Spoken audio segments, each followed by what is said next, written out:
Nancy, there is an important update that we've got now, that we've received, that, Centre is going to cancel the OCI cards over pro-Khalistani activity. Well, India, of course, has been taking a very strong stance, and India is saying that we are here to stay and we have arrived at the global platform. We're not going to listen to the United States, we're not going to listen to Canada, we're not going to listen to anyone else. We're going to do what we deem fit, what we see fit, and what we see is in fact the right step to take. Now here, India, of course, is in the process of cancelling the registration of more than a dozen overseas citizenship of India card holders for carrying out pro-Khalistan activities and peddling anti-India propaganda.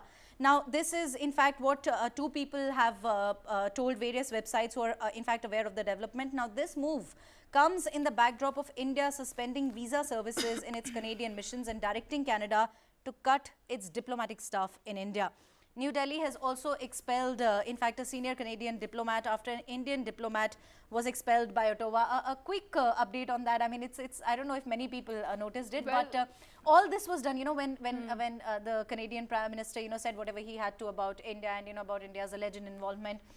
And then what happened was, that the ambassador was called, and India also called the Canadian ambassador, and all of that was done in just 4 minutes. Yeah, I mean, in just 4 minutes, India called him, said, please pick up your stuff and leave. It just appears like that, India. We have been so confident lately. We've been so confident. Yeah, that is what we're talking about. The new India, that is retaliating, again and again, and cancelling the OCI cards is a great move because.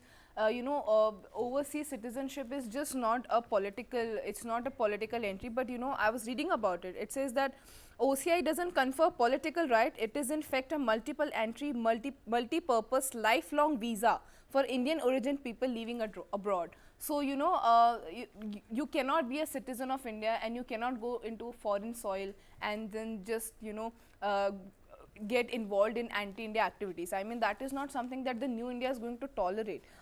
It's saying that OCI holders are exempt from having to register with the Foreign Regional Registration Office. They cannot hold public office, vote in Indian elections or buy agricultural land. So that is a big step that India, is taking, because that is how we can retaliate, because if people think that they can go around doing anti-India activities and then be okay with it, and Canada can come out, harbor them, and just say no, we are protecting the freedom of expression, freedom of right. So as Rishi Sunak correctly pointed it out when he talked about Khalistan, he said that we are not going to allow Khalistani extremism.